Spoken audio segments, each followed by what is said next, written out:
Here's a little walk around the 48 Plymouth Special Deluxe.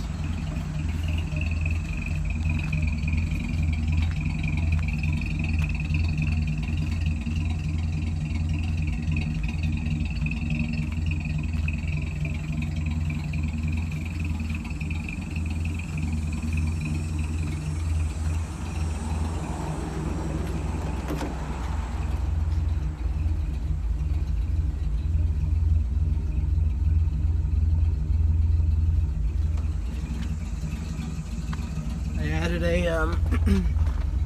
aftermarket fuel gauge and sender to it. The one in the dash does not work, nor does the amp gauge. The car has been converted to 12 volt. New wire harness. The brakes have been gone through a couple years ago. It pretty much sits in my garage.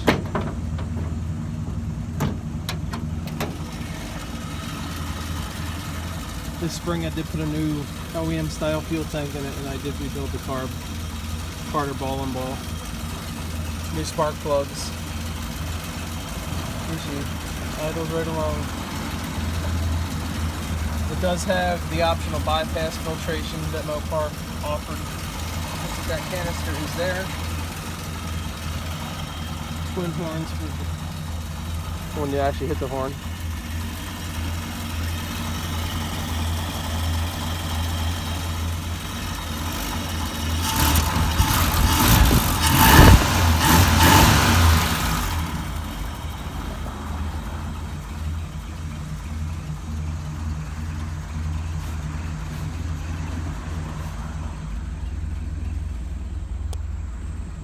Does have a thrush welded exhaust. The original quiet exhaust was blown out when I got it, so I welded in a thrush.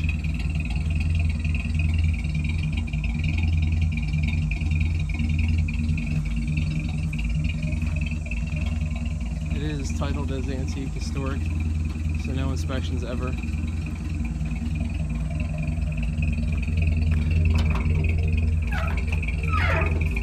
When I got it too, I kind of painted the trunk, you can see. I did down there too. It just gets dusty from sitting. I primered it, then I brushed it with Rust-Oleum just so it wouldn't look horrible when you open the trunk. The car was repainted before I got it. What's also cool about this car, even though it's a 48, heat was an option, and it does have the optional Mopar heater unit, and I might not be able to hear it with the car running.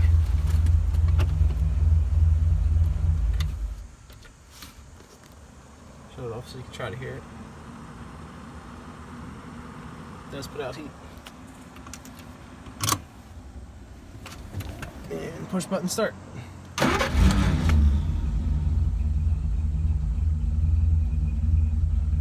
Headliner was ripped when I got it. I took it out. I left the back insulation in, but the front, trying to drive with the windows open, it was a nightmare because all the dust would be blowing in your eyes. I couldn't take it. And the horn ring is actually complete, you can see. A lot of times this top piece is broken off from people hammering on it.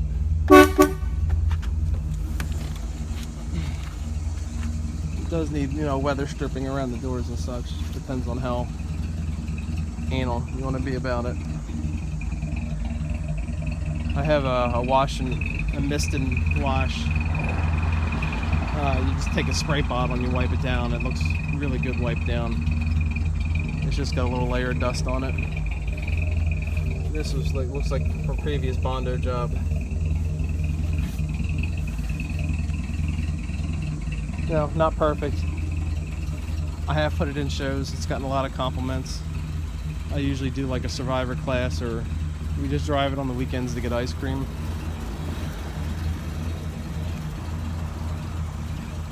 It does have fog lights too. Near period correct. Made in the USA. Deets. They're not hooked up though. Somebody would have to hook them up.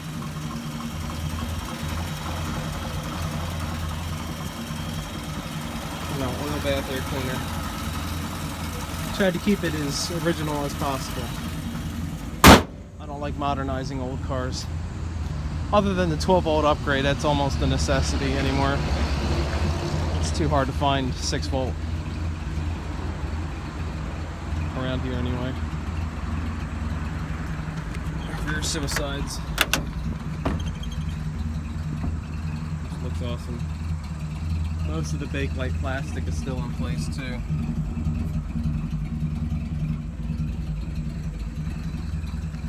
It still has the rear straps to get in, hand straps. Wherever you go, it gets compliments. People want to take their pictures with it.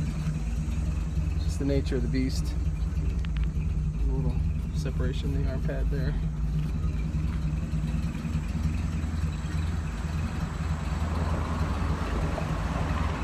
The speedometer does not work.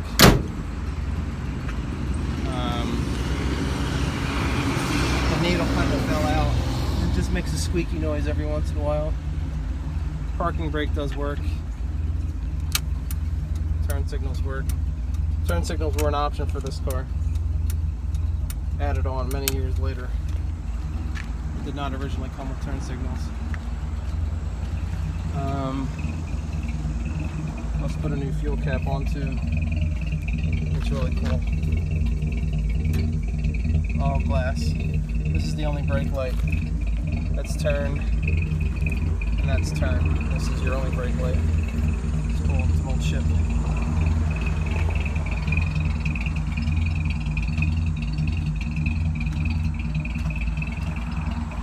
Clutch feels okay. I've never replaced the clutch. It's been fine. Depending on where you like your pedal, you might want to adjust it a little bit, which I might do.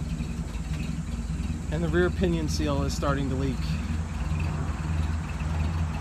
Other than that, I drive it. I just make sure it's topped off every couple months. I've driven the car as it sits probably about 7 or 8 hours in a day before with no issues. Temperature stays fine. So that's pretty much it.